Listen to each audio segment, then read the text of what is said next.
We we are predominantly, so I think I have to click got it, right? We are predominantly rural fringe out here. And it's a bit different than what I initially basically was teaching my first 2 years from 2010 to 2012. I did graduate from Kent State University, and I will say that we had a huge career fair. Most all of the schools were from Ohio, and there was one that was from Alaska. And so I definitely had to kind of do an interview with them to kind of see what it was about. I did some research ahead of time. And so I did have a good idea of what I would potentially be seeing. And I really wanted to work with a diverse population. I wanted to work with another culture. And of course, being young and idealistic, I also, of course, wanted some adventure and to just kind of get out of my comfort zone. So I ended up accepting a position. The district was wonderful. It was a pretty intensive interview, and they wanted to know if you were willing and capable to work in native lands. And so this is obviously, we have our Native Alaskans, and there are multiple tribes in Alaska. I was with the Yupik tribe. Yupik is their first language, and English is their second language. So they're considered 100% ELL. Our district is the size of West Virginia. That's just our school district. We have about 28, 29 schools, spanning the size of West Virginia in Alaska. And so I think some people forget how large and vast the state is, and how little is actually on the road system. So within my village, at the time that I was teaching, it was a little over 500 people. According to the 2020 census, we're at about 650. And this was one of the largest rural villages in my school district. Bethel would be where the district office was located, and that was the city that we called it. And so it was quite a bit different than any city that you would perhaps see. But as far as education goes, going into this, I think my district gave us about 2 weeks of professional development. And that also included time to go over PBIS and different sorts of committees that didn't have anything to do necessarily with culture. We spent a couple days going over Yupik culture, and that was about it. That was it. We didn't really get a whole lot of education on that. And so going there, it was definitely quite the experience. It is second world developing. So a lot of people also don't realize that our tribal communities are vastly different than, our cities and towns. They are 100% on free and reduced. So they do receive those services. I was the only English teacher in 9th through 12th grade. So I taught the entire high school. I was the only English teacher. I had a little over 80 students in that population. And thinking back as far as mental health services that were offered, it's pretty abysmal. We have really high suicide rates compared to other nationalities, including, obviously, we have, and I'll kind of go over, substance abuse issues, inter and intrapersonal violence. And basically, we had a guidance counselor for the district. I revisited their website to see how many we actually have now, 10 years, 11 years down the road. And they have 6 total for our district. And so one is assigned to multiple villages. And I probably saw that guidance counselor 3 to 4 times a year. You have to get to our villages by bush plane. So we don't have any roads. We don't have any stores. I didn't have any internet in my home at the time. The internet that was available to the native population was very sparse and not very reliable. So the district did provide high-speed internet access to everyone through the school. The school is basically the heart of our community. Everything is done there. All of our cultural events and celebrations are done at the school. So the school is very much the heart of our community. And basically, if they could at least access, the internet when they were present at the school, but unfortunately at home, that wasn't always available to them. And so, I'm kind of getting out. There's just so many things that I want to talk about. I'm trying to think of all the things that I want to talk about. So, so the counselors would maybe come 4 times a year. And as far as mental health screenings, or as far as any counseling, there was none. There wasn't any. And it might be a little different with our Native Americans in the lower 48, but probably not vastly so. Granted, yes, we're talking about a very difficult place to reach, weather permitting. But at the same time, none of my kids saw counselors. None of my kids talked to mental health professionals. A lot of people will mention, oh, they get a lot of free services health-wise. And yes, theoretically, the government provides that for them at reduced to free cost. But ironically, in my village, we actually did have a healthcare building, but most of the time it wasn't even occupied by a doctor. So they had to travel to different villages, and in fact, multiple villages have absolutely no healthcare center available to them. They have to come to our village, and because my village is one of the larger ones, that's why. We were told about the golden hour as far as health is related, which is if you suffer a potential traumatic injury or a heart attack or whatever it may be, you have what's called the golden hour, which is to seek treatment and potentially survive that incident. We were 2 hours away from Anchorage flight-wise, and Bethel's hospital doesn't have the capacity to treat trauma at the level that sometimes you may find. And so all of those individuals are outside of what we call the golden hour, which is really unfortunate. They have obviously a high rate of illness and also death succumbing by influenza. Things that, yes, we hear about, but to see so many people within a small population, not have the ability to get treatment that is available to them. And so that was pretty shocking. There aren't any dentists. They send a dentist once a year to check the students. But as far as treatment, they would have to go out and fly to cities in order to seek that treatment. And that can also be expensive and difficult to do depending on the environment in the winter. So that was severely lacking. My students had a lot of emotional instability and not by any fault of their own.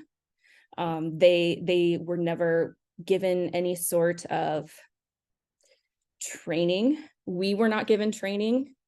As far as educators, we did the best that we could. We were lucky that a villager, Simeon Lincoln, and I hear he is still doing it, he is a drug and alcohol abuse counselor. And he is native to the village, but he is one of very, very, very few.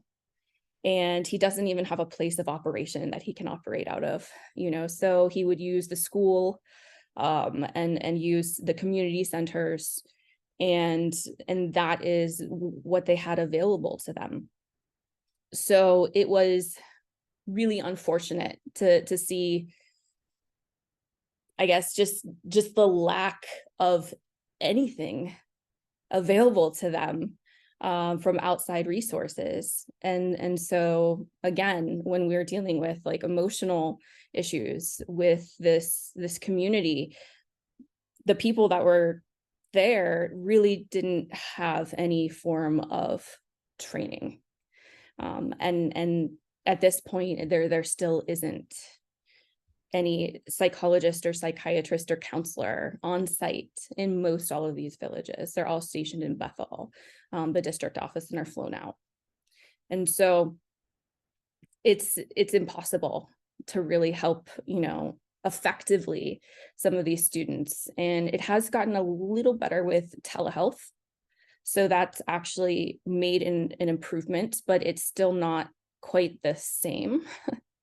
Especially if they don't have access to stable resources at home. And so now you're talking, okay, well, if they want telehealth, they have to be in a larger area. They have to be present in the school, which is a public, kind of area. There isn't a lot of confidentiality available there if they do that. So those are also some barriers. And not just to mention those, but cultural differences. And we structure our educational philosophies and teachings on a very white dominant culture. And so for them, most of their teachers are white, and most of them, come from outside of Alaska in the lower 48.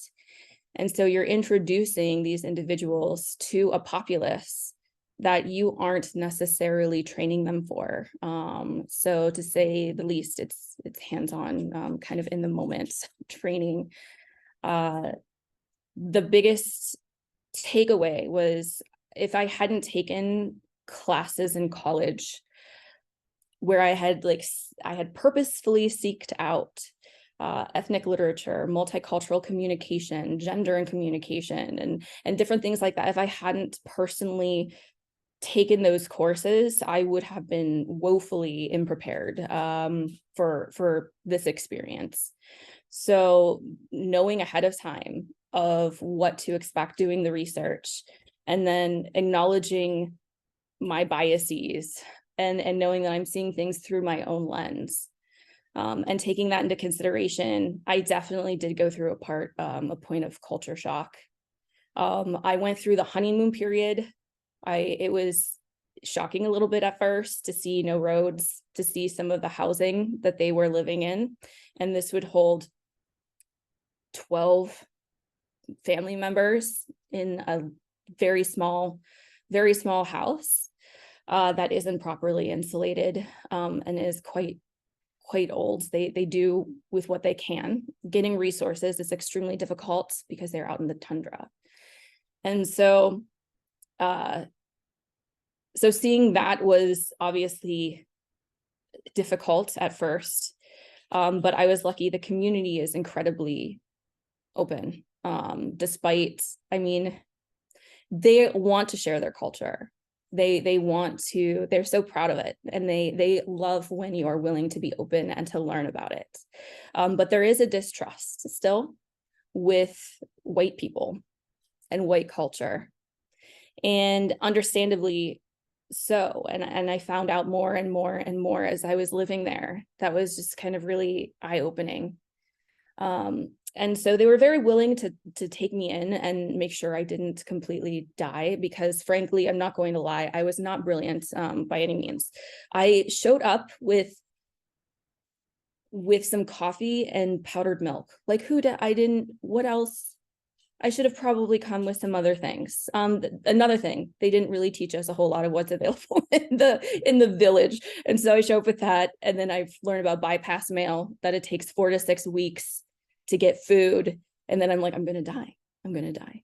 So, but nonetheless, they were phenomenal. They took care of us. They checked in on us. I got very involved with Yorok, which is the community dance. And not everyone, that comes from outside the village does this, or gets involved with these different things. And I'm like, if I'm going to completely immerse myself and understand, I need to keep an open mind. I need to be aware that their values are probably a little different than what I'm used to seeing. And, in order to do that, I really need to have support within this community itself. And I can't just ostracize myself. I can't just keep to myself and to the few other teachers that are here. And that's ultimately what helped me overcome some of this frustration when I was homesick and missing my family and missing my friends and missing the fact that everything is completely different here. Even though you're still within the same country, it's a completely different world. And so that was really helpful for me to be able to overcome this and to really appreciate and understand our differences and kind of accept some of that. So they are very community oriented. The United States is very heavily kind of pushes this individual approach to everything. This independence, consumeristic, capitalistic kind of expectation. And I always would say, well, I love my community and I love my, we're community oriented, and it's vastly, they are very, very, very community oriented. Elders are held with utmost respect. These elders would come in every Friday in the middle of the day, and they would do their elder talks in Yupik completely. And then we would do about 30 minutes of Yorok, which is their dance. And Yorok is to celebrate. It's not a competition. It's not who can dance the best. It's not what village do you belong to compared, it's a complete celebration of just their culture and a bringing together of people. And so then we would all dance, and there would be just complete silence and complete attention when given to these elders. And in fact, I would sit on the floor with them. I was not an elder. I was older than them. I was not an elder. And so I would partake and I would sit on the floor with them and I would listen. And then I would listen to the kids translate for me afterwards. And we kind of keep track of all of the different life lessons that were given by the elders. And a lot did have to do with substance abuse issues, violence, depression, different things like that, and also survival out there. They are subsistence livers, so they live off of what they hunt and fish. It is primarily a fishing village, but there also is muskox, there is caribou. Moose is not as common near us, but if you go out, if they travel, they can find that. Seal, walrus, and beluga. So those are their primary sources of food. So we didn't necessarily have stores. They were technically stores, but they were probably the size of your living room, maybe, area, because they really didn't need a lot of that. They would gather in the fall going into winter with their berries, and then they would hunt for most of their other foods. However, one big thing that was given to a lot, that you see a lot of in these stores, would be highly processed foods, because that's the cheapest to fly out there and barge out there. We have something called bypass mail. Bypass mail is where they are able to ship large bulk orders, generally over 1,000 pounds, to different villages that are really hard to reach. And they do it outside of the US Postal Service because it's too burdensome for them to actually send everything and get it to everyone. And so what you'll find is that most of these things that are shipped out to these villages are sodas, chips, Tang, which is huge, So I hadn't seen Tang in a long time until I until I went over there. Kool-Aid, candy bars. They will get fresh fruit and not so much even veggie, but fresh fruit every once in a while. The problem is the fact that you either are barging it in when it's not winter, or you're flying it in if it is winter, and it has to land and transfer from Anchorage into then Bethel and then into each individual village through plane. And so they're often pretty damaged. Some of them are already going bad. And the cost associated with these healthier fruits and vegetables is substantially higher in the village. And so it's more economically feasible to get these processed high content salt, high content sugar products. And the issue of water also comes up. I was lucky I had running water. There are even some teachers in other villages that have to use honey buckets, they're called. And so we don't have flushing, we don't have indoor plumbing necessarily. You use a bucket and then you have a sewage lagoon. And we did have a sewage lagoon outside of our village where you had to then dump your waste. A lot of the villagers do not have running water at all to their housing. They have something they call it packing water, where they go to one water source and they fill up like 5-gallon just buckets and then take it home with them. The problem with this is that not every village has a really great sanitation program or cleansing kind of program of their water. A lot of it is just runoff from the hills and from the rain that may happen. So sometimes in these villages, you'll have to process the water. You'll have to purify it 2 to 3 times before it could possibly be drinkable. And then sometimes it's and you're processing it through like Brita water filters. It's not necessarily being commercially processed. And so sometimes you can get sick from drinking the water. They will drink it, but at the same time, it's so difficult to go out, get your water, bring it back. You're either walking it, you're on, we call them snow machine, but snowmobiles, 4-wheelers, and then you're bringing it back home, and then you are having to go through and using a Brita filter, and trying to filter 3 times to get the water so that it's drinkable. They still don't, that we had some new housing that was built because we were growing. When I was there, they promised them running water. They still do not have running water to those homes to this day. So there are a lot of promises made to these communities and not a lot of follow through. And so that's also a bit frustrating to see. And that leads to this distrust of the education system, of the healthcare system, of the government in general. And so oftentimes, when they're having difficulties, that's often when it's overlooked.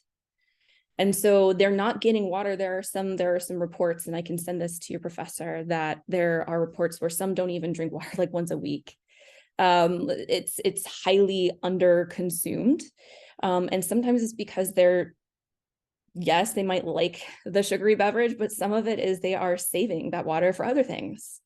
And so in order to save that water, they are having to drink other things. But what is available to them? It's those types of drinks. And so we're seeing massive rates in diabetes. And then you have these health ailments, and you pay for their health care, but you don't give them local doctors or places where they can easily get help that they need. And then that goes into, we can go back to the education system. How are they educated on health, health issues? So my school, they had 4 main subjects. They didn't have any electives. We didn't have music. We didn't have choir. We didn't have art. We had half a year of PE and half a year of health. And that was it. And you had language arts, math, science, social studies. So they're getting block schedules of these core content areas that are trying to teach them curriculum that is developed for the lower 48. With individuals, and when I got there, I had absolutely no ELL training. I had none. In fact, pretty much all of the individuals that I taught with had absolutely no training as educators that worked with English as a second language individuals.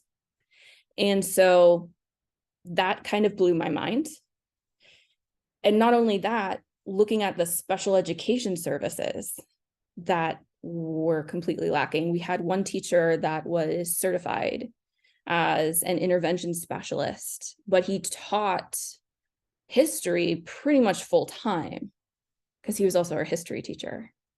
And so looking at any supports, there were none as far as educational supports were concerned. And then looking at our testing scores, less than about 10% are rated as proficient in reading and writing. 10%. And so now you're getting into this systemic circle of lower graduation rates, higher depression and suicidal ideation, higher completion of suicides, health impairments leading to substance abuse issues, lack of counselors, lack of it kind of just goes on. And nobody really is aware. Nobody's really aware. And so I would go to the city and I would talk to somebody that was born and raised in Alaska, and they would say, "Oh, where are you from?" I'd say Toksook Bay. They would say, "Where?" One of the native villages. They were like, "Oh, I've wondered about those." And they've never gone to any of these villages. And these individuals have lived in the city they were born and raised, some of them. And so there is a huge just a huge gap in everything as far as that's concerned. And not only that, describing certain, they don't know, we take things for granted. Like I went over there, I mentioned something about a lawnmower. They don't know, they don't have lawnmowers. Like they don't, sidewalks, they have wood walkways, they have boardwalks. Trying to teach them, well, I'm trying to think of what some of the classical texts they wanted me to teach them, and we kind of got through it, but at the same time, one, how is this benefiting them? Two, the fact that when I said knight as a knight in shining armor, they were like, what do you mean? Well, the KNIGHT one, and they're like, what do you mean? And so then I have to act out, like the armor, they ride on the horse with and they're like, "Oh, okay," from like some of the movies that they've seen, because they do have cell phones, they do have data, they do have access to internet. I still talk to them on social media. And so they do have access to that, but actually seeing it in print and then seeing it visually are two completely different components. And another thing that also was just changing as I was getting in was we were just introducing dual language, which is a much better program than what we have been using forever, basically. And dual language is where whenever they have words or vocabulary, it's posted in English, but it's also posted in Yupik. Everything is double posted so that they can more easily make those connections. What we used to do was called transition. And so they were taught Yupik all day, pre-K through third grade. And then they were forced to repeat third grade transition. So in fact, they were doing one more year of school than most of our students. And then it just switched completely over to English. There was no I mean, it was called transition, but there really wasn't. And they figured, well, if they're just getting the same curriculum again, they'll know it all of a sudden. And then we realized that no, they don't know that. And we started to see this breaking in their language. And the villagers would call it baby talk. And I would call it, this is not a professional term, but Youplish, where you're starting to see English mixing in with Yupik. We're starting to see, as they're being tested for ELL theoretically, which was done by the community, they were becoming less proficient in their first language as well. And if you're not proficient in your first language, you will not be proficient in the second language. And so we just kept going with this as a state, as a government. And we just kept kind of going, oh, we'll be fine if they just do Yupik now, and then we do repeat 1 year and then just keep going, they'll catch up, and they haven't, and it's understandably so. Unfortunately, the districts have high teacher turnover rates. You know, I have to admit that I am one. You know, I left after 2 years. I loved it, and I did not want to leave. But you know, it's hard when your home is elsewhere, ailing, you know, parents, different things like that kind of brought me away. But at the same time, that's not unusual. And so building these relationships with the community, it's really traumatizing as well to them, because if you do break through and actually get accepted by the community, you know, I went to their weddings, I went to their funerals, I hung out in their homes, I did community dance every week. On the weekends, we were doing things with the kids. I mean, kids, and it was very different there. Kids could come over to my house, which would be a big no-no, obviously, in the lower 48. But up there, that's culturally, I mean, you don't lock your door. I did, because they also don't knock. And sometimes they'll just walk in. And that's very much culturally they just visit. They're like, visit? And I'm like, yeah, okay. But, you know, and some of my kids would come over to get some work done, because there are 12 to 14 people living in their house, and they have to take care of their siblings. And they can't concentrate because there's just so much distraction around. And so sometimes, like, the kids would just want to sit there and just kind of like take in the silence a little bit, especially because they are not a heavily verbally communicative culture. So the way that they learn, they primarily like to watch and then do. So modeling is really big. So they really just kind of like to watch, practice themselves, redo it if necessary. There isn't a lot of verbal instruction. And so lecturing, which is what I'm doing right now, unfortunately, but lecturing, which is what you see in most of your classes, is really, really, it doesn't work well with them. They're more visual and hands-on. And so them also being taught, you know, by teachers that this is the easiest primary way to learn. So having to adapt to some of that. Silence is not a negative thing. It means that they are comfortable with you and that they really like you. They will sit in silence and do their own thing, and you will do your own, and it's a good thing. So sometimes if you were to go visit, there would be no talking. They would be doing like cutting meat, which is primarily, they are primarily still patriarchal. And so it is a male dominant. So women would cut meat, such as seal, etc.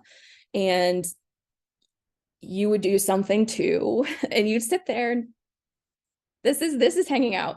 So, you know, so the fact of just, we come from, you know, very different, learning to understand that and being comfortable with that, it was really important as well. But it was frustrating to see all of the lack of resources. You know, I unfortunately lost a handful of students to suicide after I left. We had, I think, 3 or 4 in 1 year. And that's pretty high considering we had over 80 in a high school. And unfortunately, oftentimes they do tend to complete firearms is a common way. And so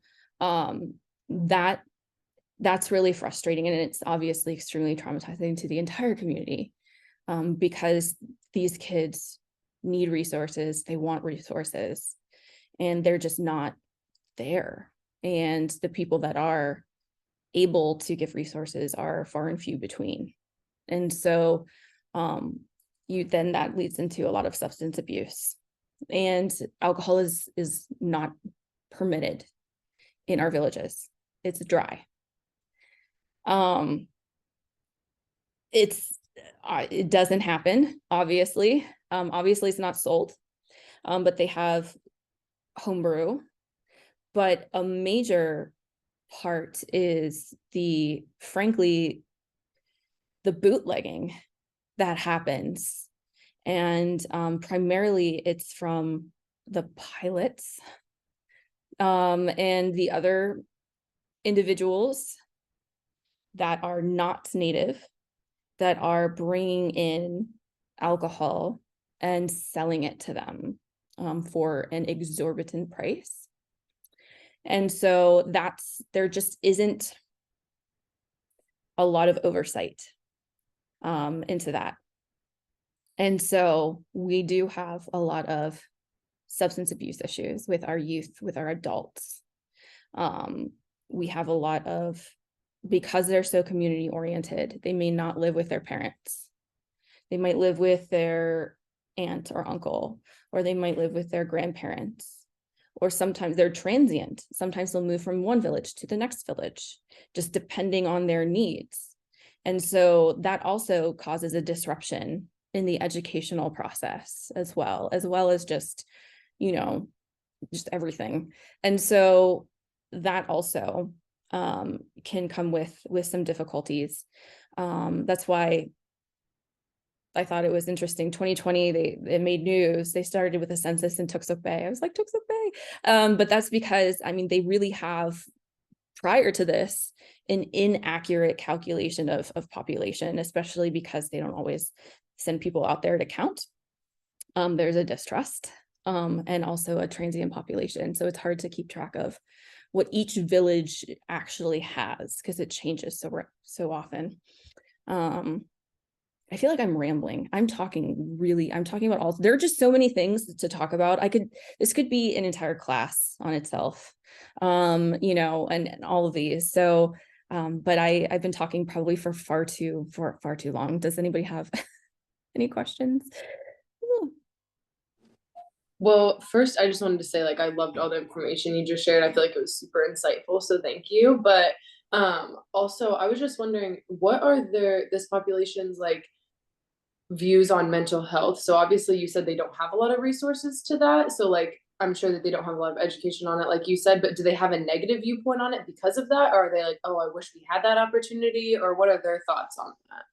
So with the youth that I worked with and that I'm seeing now, due to internet access and social media, whether it's good or bad, they are more aware of the fact that mental health is an issue and it could be addressed. Are they as open? Absolutely not. They are not as open, especially the adults in the community. They are not. They try not to be very public with their struggles with mental health. The kids also, unless they really, really trust you, and even then, oftentimes they will not necessarily talk openly about it.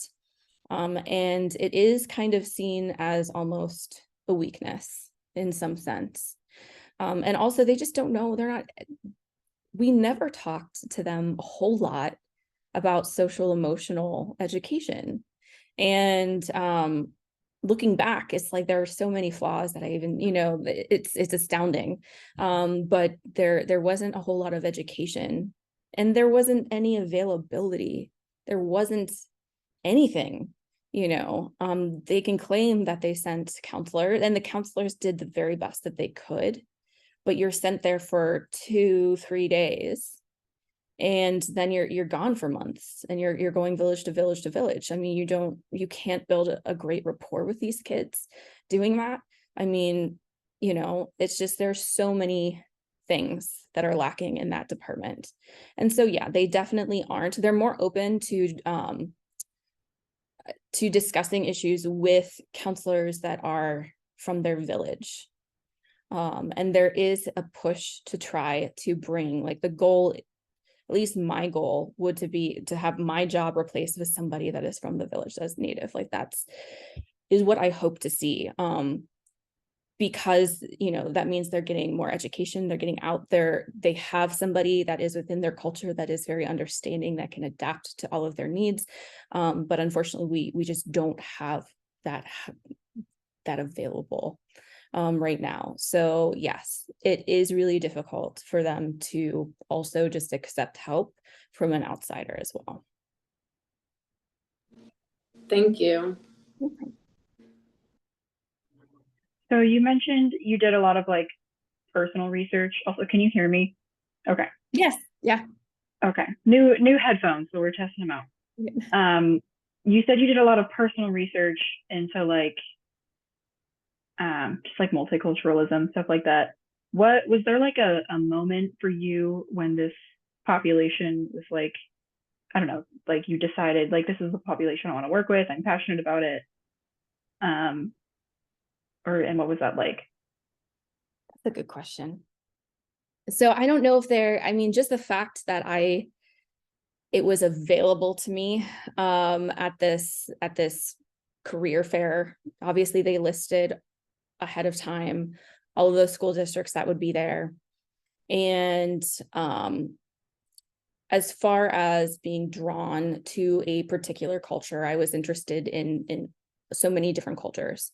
And so the fact that this is such a remote, unusual, I mean, frankly, just to be honest, just an unusual situation to have available to me. That was definitely something that kind of drew me to their culture and to the specific job. But it definitely was, I would say, probably, I mean, just taking college courses. I always thought, I think we all think, as we're growing up, that we know everything and that we have an open mind. And then I started taking courses that were not offered, that wasn't taught in my community, that wasn't offered.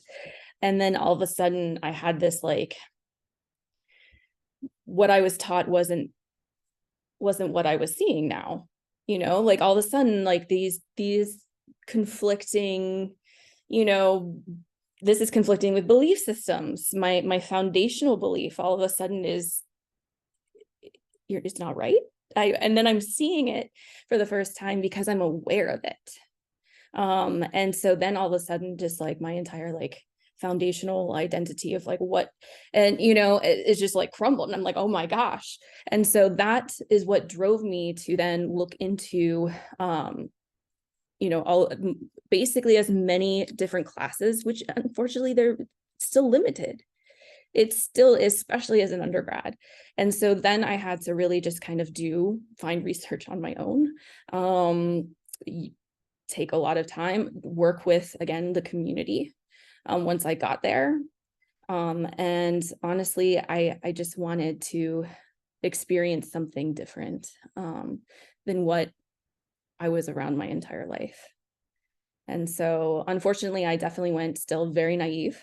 Coming back, I didn't even understand the implications of discrimination and racism that I was still kind of inherently in, so to speak. Like, I would come back, people would be like, you're so brave, that's so cool. And I'd be like, I'm not really, no. I mean, like, I chose, like, just talk about privilege for a second. I chose to go to Alaska, to this second world developing situation, have this incredible experience, learning more myself than I could have probably ever taught them. And then going back, choosing to go back home and leave. And I'm brave? No, I'm not brave. No. And so that was, even after the fact, I was like, you're still not getting it. You're still not, and I have a lot of learning still to do, for sure. I mean, I'm far from perfect, but just kind of recognizing that and having people say, wow, that's so cool. You're so brave. I'm so lucky. And I'm so proud. I had the best house. I had running water. The natives they would drop food, which again is part of the community, but still, to go out of their way and make sure that, I have whatever fresh meat from their kill, they drop off to me. When we were buried, we had one of the worst winters in like 60 years or something. One of the years that I was working there. And we were buried with snow. Like, I have pictures that we were buried. My students would come and dig me out constantly. They had to dig themselves, and so they were just so thoughtful. And then, and I was being paid for this. So it's just looking back, at everything. It's kind of embarrassing. I feel the sense of guilt, kind of, because I was even privileged in that situation. And so kind of talking about that and making it people just more aware of the situations, the fact that this community has never really been helped.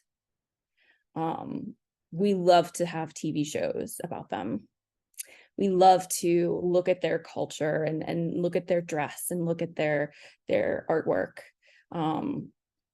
But we don't ever really look at the systemic issues that are facing them every single day, and the fact that they don't have anybody. And it's not just like they can make a phone call, it's the fact that, oh, we're helping them, we're giving them money, but the money is not going, in areas in which it's actually helping them. And so, yeah, there's a lot of distrust. There's going to be continued distrust. And I feel like I don't necessarily blame them for that. And it's unfortunate that, this has been happening forever. So I don't know if that answered your question. I think I just went on a tangent again. So. Oh, that was great. Thank you.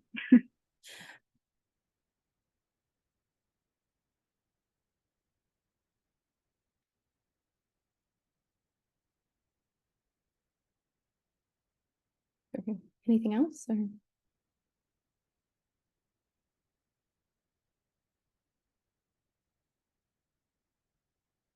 I have a question. So how did you kind of deal with, I don't know if you would call it guilt, but I feel like in my own circumstance, like if they didn't have like the health resources available or stuff like that, I would feel like that would be on me. So can you talk about a little bit how you dealt with that, if that makes sense? That's an excellent question. The guilt. Ooh. Not well. I still literally, I can't say that I don't have guilt still. And what almost is even more saddening is that there are plenty of times that I go through life and again, it's just because I'm not in it and I'm not around it, it's so easy to ignore. But being a voice, using my position and using my voice, has it solved anything? I mean, no, obviously we have a long way to go, but being able to use the position that I am, trying to educate, my students as much as I can about diversity, whether, they necessarily like it or not, trying to stay in contact with the community, reaching out to organizations that could potentially help them with some of these issues, just trying to utilize the power that I have unfortunately, it's like sometimes coming up against a brick wall. For instance, especially if you take in violence. So I had 2 students, but one that I worked with extensively for 2 years. She unfortunately was killed by her partner. And it was, I think it was pretty obvious as to what happened. Her case is still open. It's nothing's really been done about that.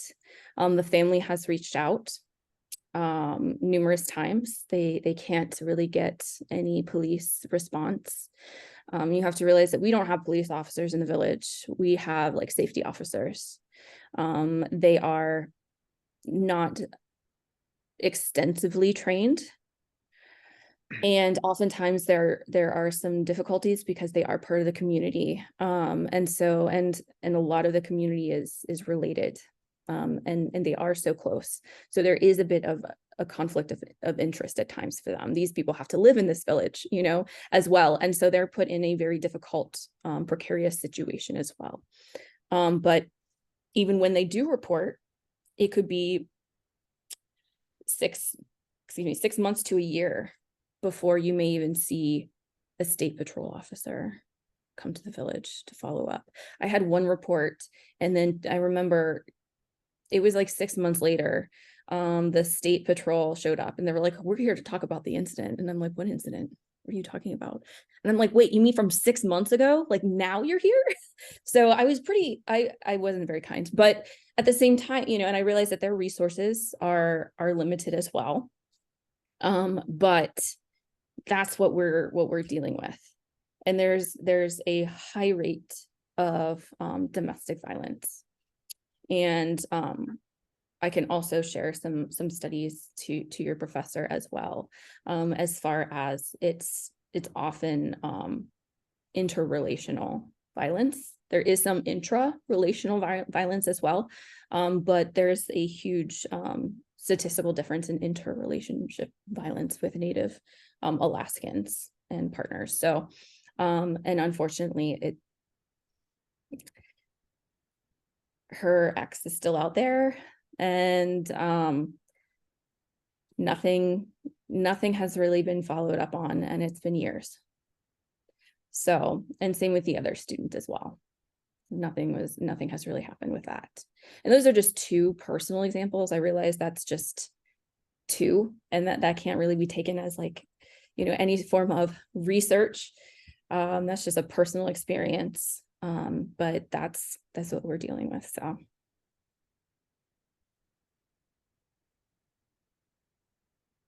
Oh, and yeah, the guilt. It's just sorry. I just, now that I got off, but it's rough.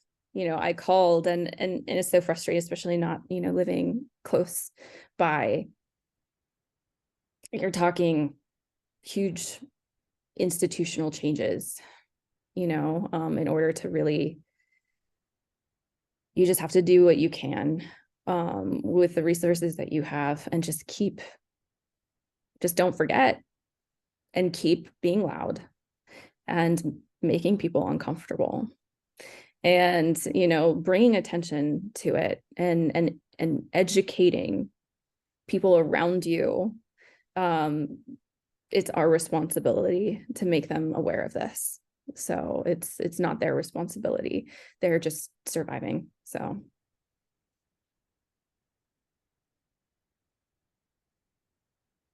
Any other questions?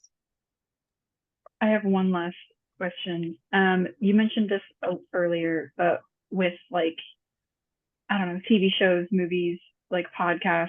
I've listened to many true crime podcasts about like residential schools in Canada. Yes. Do you feel like, what are your feelings and thoughts on that? Do you feel like it is helpful? Like, is it bringing awareness, or is it just like sensationalizing? That's a really good question. I think a little bit of both. I think in the fact that to a degree sensationalizing, just because I do feel like there is this, I watch a lot of true crime, honestly. I mean, I'm not gonna lie, I find it intriguing. And I don't know if it's just my personality and I don't know. I have to know, about the victims and different things. So in a way, yes, I could see. However, if we're not getting information out there like that, then it's going to remain buried, as it has been for so long. What I think is also important is just not just uncovering this and addressing it, but addressing the other ramifications that came from that educational institution, from that educational viewpoint. So a lot of the parents of my students grew up with the traditional BIA schools. My house was a former BIA building for the school district, and there are just it hasn't been that long since a lot of this has actually happened. There is a lot of trauma, and so what I hate is that it's talked about and then it's just again for kind of forgotten. It's another crazy story in our past, but it's not really the past for them. I mean, they're still dealing with this, and they're still dealing with the trauma. There were some adults that had a really hard time coming into the school building for conferences and different things. It made them extremely uncomfortable because they were in a vastly different educational system than what the rest of us saw growing up. And so, they were not allowed to speak their language. They were not allowed to do any of their ceremonial dances. Or wear their traditional clothing. They had to speak English, except they weren't really taught English very well. There was a lot of physical violence that was used, whether it was legal or not. I mean, but nobody checks. Nobody really checks on these nations, so there was a lot of trauma for them that they're still dealing with today.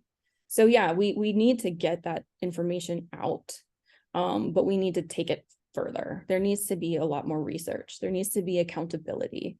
And of course I can say that, and it's easier said than done, but something needs to continue with that. And their educational system is still, they're doing what they can. The individuals that I worked with are incredible individuals. They really did put everything into, trying to educate to the best of their ability, but it's still severely lacking compared to other American schools that we see. So. And I think, Laura, you had a question. So because of the time, just let's have you as well. Laura, did you have a question? Oh, I was just curious how many of the youth are like being exposed to books of their own indigenous authors like Tommy Orange or Sherman Alexie. I just think Tommy Orange. Yeah, because I just think it's nice to see people of your own, in talking about what you're going through. So, and it could be a way of advocacy and a healing and all of these things. Absolutely. And so I actually, in my slides, you'll see like in one background, I have some pictures that I share with your professor of our library. Yeah. So our curriculum that we adopted was definitely based on Common Core. So you are having primarily classic white literature. There's not a ton of multicultural literature. I will say that they do introduce that. They do have a Yupik class, which they formally learn a little bit more of their language, and they do some of their other cultural things, and they will read stories. They have begun to translate some texts into Yupik. That's a huge endeavor that the community is taking on, and a lot of the teachers within that, the Yupik teachers in that community, are taking on translating things into Yupik. However, yeah, there isn't a lot of their books. It's not a common thing to give as a gift. It's not a common thing to to be actively reading. The fact that they have to wake up, time is completely different. Time is whatever works as far as hunting season. So because they're subsistence livers, you know, they are going out and they are going early and they are hunting. They will be gone for days sometimes. So they're missing that. And then they come back and then processing the meat, and getting everything kind of ready for winter and storing up. It's a year-long process.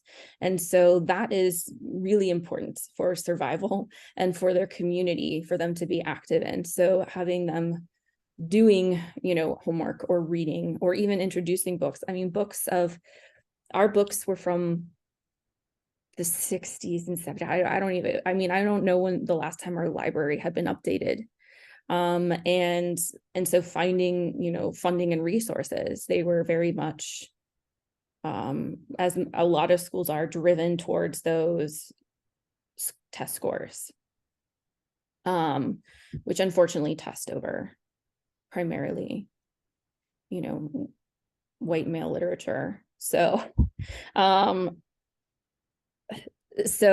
it was definitely a fight, and it would be of tremendous benefit to them to be able to see themselves reflected in their stories. And they really only got that with their Yupik, like elder talks, Yupik stories that happen to be written down and published. They're primarily an oral, traditional, you know, community. So some of that is a little bit limited as far as what's being published, but yeah, that would be a benefit. It definitely was not the norm that I saw. And I hope that it has changed some, but again, I don't know. Okay, awesome. Lindsey, I really appreciate, because you know, just like when you were talking about Native Americans, you said like second world. I feel like it is third world. You know, just if I didn't know that you are talking about Native Americans, I would think that you are talking about you know, a small country in Africa or somewhere else, that, you know, just I couldn't believe that this is part of United States, like the most powerful country in the world, and still, like, you know, the lack of education, the lack of health, mental health, all the resources that you mentioned still is happening, you know, just in a state, part of the states. So it is really unbelievable, and I really appreciate. I personally learned a lot, so it was very insightful. I really appreciate you having this time with us and sharing your valuable experiences with us. Thank you. Thank Well, you. thank you for having me. I appreciate it. And thank you for listening to me. I did have like some idea of an overview, and then I just went all over the place in my mind. So sorry, that wasn't the most organized, but No, it so was awesome. It was really awesome. I really enjoyed it. Thank you so much. thank you. Thank you so much. Mhm. Awesome. Okay. Okay. Thank you, Bye. Lindsay. I Thank really appreciate you. it. Bye-bye. I'll go. Okay, so I'm going to stop recording.